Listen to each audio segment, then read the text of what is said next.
Good morning. It has been quite a privilege being able to grow up in ჩემთვის დიდი პრივილეგიაა გავზრდილიყავი ორ სრულიად განსხვავებულ ცხოვრების წესში. მე გერმანიაში დავიბადე და ამავე დროს შესაძლებლობა მომეცა მეტი გამეგო უძველესი ხელოვნების შესახებ, რომელიც შაოლინის ტაძრიდან მოდის. როდესაც აზიურ ოჯახში იზრდები, საკმაოდ ჩვეულებრივი ამბავია, რომ პირველ რიგში მამას არ ეკამათები და მეორე უნდა გახდე ან ექიმი, ან ინჟინერი, ან იურისტი. სხვა შემთხვევაში მშობლები ძალიან უკმაყოფილოები იქნებიან. ასე რომ როგორც უკვე იცით, ჩემს აკადემიურ განათლებას ორი უნივერსიტეტის ხარისხი მივამატე, ასევე მივიღე ბიზნესის მენეჯმენტის მაგისტრის დიპლომი და სხვადასხვა სერტიფიკატებისა და დიპლომების კოლექცია. ყველაფერი, რაც ჩემი მშობლების აზრით საჭირო და გამოსადეგი იყო, მაგრამ მთელი ამ სწავლის განმავლობაში რაღაც მაკლდა. ვსწავლობდი მრავალ განსხვავებულ საკითხს, თუ როგორ ფუნქციონირებს პლანეტა, რისგან შედგება ატომი, როგორ მუშაობს პოლიტიკური სისტემა, მაგრამ რატომღაც ამ ყველაფერს ერთი საგანი აკლდა. ის თუ როგორ შემესწავლა საკუთარი თავი. 4 წლის ასაკში პირველად გავეცანი ბერების პრაქტიკებს. სიხარულით აღმოვაჩინე, რომ ამ პრაქტიკების მთავარი ნაწილი ეხებოდა საკუთარ თავში ჩაღრმავებას და საკუთარი თავის აღმოჩენას. იყო გონებრივი ვარჯიში, ასევე ქცევის განვითარება, ფიზიკურ ვარჯიშთან ერთად. ყველაფერი ის, რაც დღეს შაოლინის კუნგ-ფუს სახელითაა ცნობილი. მიუხედავად იმისა, რომ ჩემს მშობლებს სურდათ, რომ ბაზარზე გავსულიყავი და მსოფლიო მემართა, მე გადავწყვიტე გამეგრძელებინა მონასტრული ცხოვრება და უფრო სიღრმისეულად მესწავლა ეს გზა. ამ გამოსვლისთვის მზადებისას, თხოვეს რამდენიმე სიტყვა მეთქვა იმის შესახებ, თუ რა არის მნიშვნელოვანი ამ ცხოვრებაში. ძალიან მიჭირს ჩავატიო 3 ათწლეულზე მეტი ერთ საუბარში, მაგრამ სურათი, რომელიც მინდა გაჩვენოთ, ძალიან კარგად ასახავს იმას, რასაც ამ ცხოვრებაში ფასეულად ვთვლი. სხვებთან გაზიარებაში არის რაღაც განსაკუთრებული. ურთიერთობებში არის რაღაც განსაკუთრებული. არსებობს საკუთარი თავის ვარჯიში და განვითარება, ეს არის ის, რომ ისიამოვნო შენი დროით, თუნდაც არაფერს აკეთებდე. ერთ-ერთი მთავარი ასპექტია, იპოვო გზა და აკეთო ის, რაც გიყვარს. მას შემდეგ, რაც მივიღე მოწვევა დღევანდელ ღონისძიებაზე გამოსასვლელად სლოგანის ქვეშ, მაღლა, უფრო მაღლა, უმაღლესად, მე რაღაც განსაკუთრებული გამახსენდა. თხელ შაოლინის ტაძრის ერთმა ოსტატმა მიამბო ისტორია, რომლის გაზიარებაც თქვენთვის მსურს.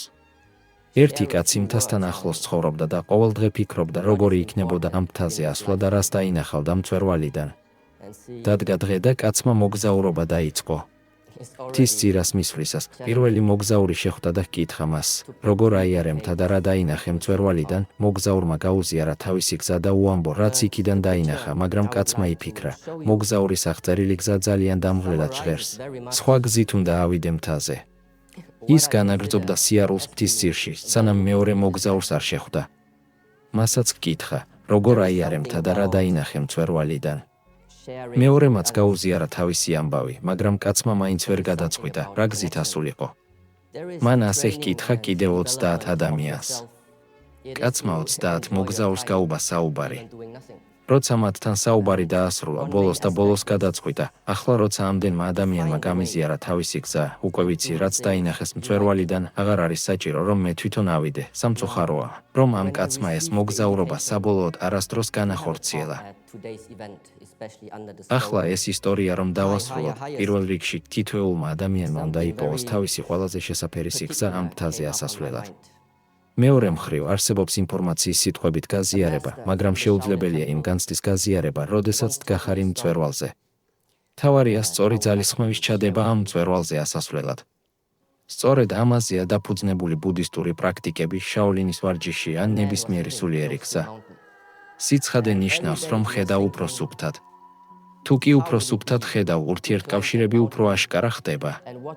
როდესაც ნათლად ხედავ, აღარ გჭირდება ვინმეს ან რამეს დაჯერება.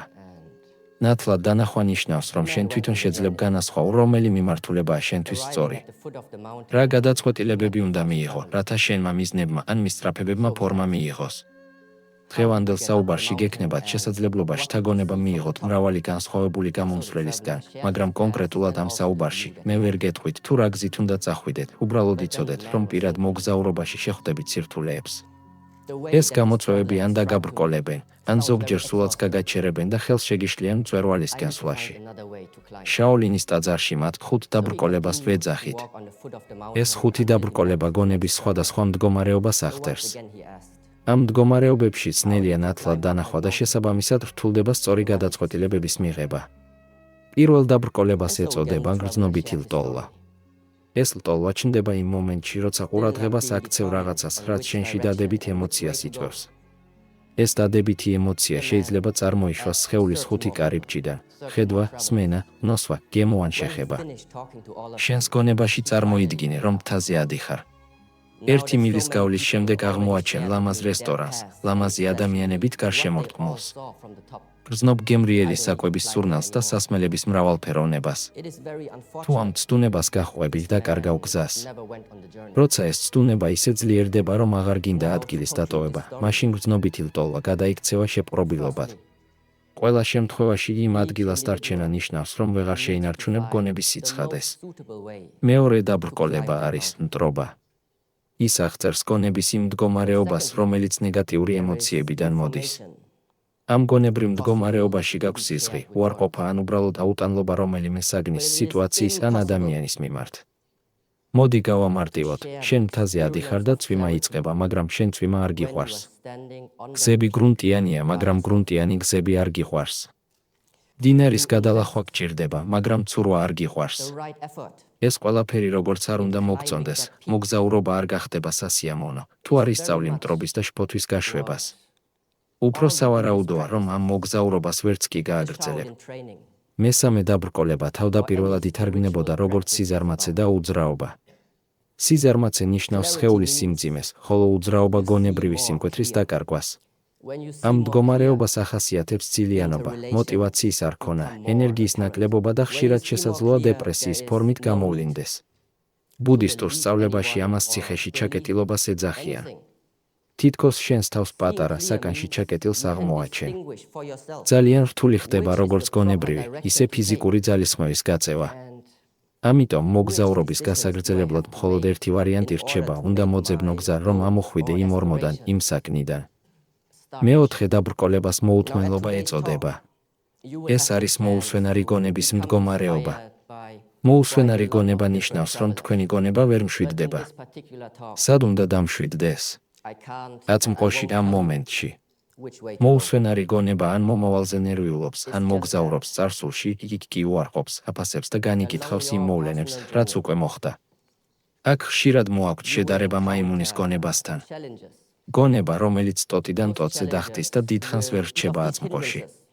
პრობლემა ის არის, რომ აღარ რჩება დრო, ნათლად დაინახო რეალობა. ამ 5 დაბრკოლებიდან ბოლოს ეწოდება სკეპტიკური ეჭვი. ის მჭიდროდ არის დაკავშირებული გონებრივ მდგომარეობასთან, რომელიც ყოყმანზეა დაფუძნებული. ამ მდგომარეობაში ადვილია მსგავს ფიქრებში დაკარგვა, შემიძლია ამის გაკეთება? არის ეს სწორი გზა? რა სიტყვიან სხვები? რა მოხდება თუ ეს? ან თუ ის? გონება ვეღარ ეთანხმება შენს მოქმედებებს, ვეღარ ახერხებს შიგნიდან და გარედან შეთანხმებას და შედეგი ის არის, რომ შენ საკუთარ მიზნებსა და მისწრაფებებს ცდილდები იმ მიზნებს, რაც ოდესღაც დაისახე. როდესაც გზა გადაჭედილია ეჭვებით, უფრო ხშირად შეჩერდები, ვიდრე გააგრძელებ. ახლა როცა ვიცით 5 დაბრკოლება, რას ვაპირებთ მათთან დაკავშირებით? უნდა მოაწყო და დაალაგო შენი ცხოვრება ისე, რომ ამ დაბრკოლებებს თავის გამოჩენის შანსი არ მისცე. თუ ამაში ვერ ხარ წარმატებული, მაშინ მათ მოსაშორებლად უნდა გამოიყენო კონკრეტული ტექნიკები. თითოეული ეს დაბრკოლება თითქოს შავღრუბელს აფარებს შენს გონებას, ან შენს მთაზე ასასვლელ გზას. უბრალოდ ერთი რამ დაიმახსოვრე, მიეცი უფლება, რომ იწვიმოს. ეს არის 4-საფეხურიანი მეთოდი, რომელიც დაგეხმარება ამ დაბრკოლებების მოცილებაში. პირველი ნაბიჯია შეამჩნიო, ამჟამად გონების რომელ მდგომარეობაში იმყოფები. შემდეგ ისწავლე მიღება, გაცნობიერება და დაშვება იმისა, რომ სიტუაცია ან ადამიანი არის ისეთი, როგორიც არის და უნდა იყოს ისე, როგორც არის. შეისწავლე შენი ემოციური და გონებრივი მდგომარეობა და დაუსვი კითხვები, რატომ გაჩნდა ეს გრძნობა? თუ ამ მდგომარეობაში დავრჩები, რა იქნება შედეგი? საბოლოო ჯამში არაიდენტიფიკაცია ნიშნავს, მე არ ვარ სხეული. მე არ ვარ გონება. მე არ ვარ ჩემი ემოცია.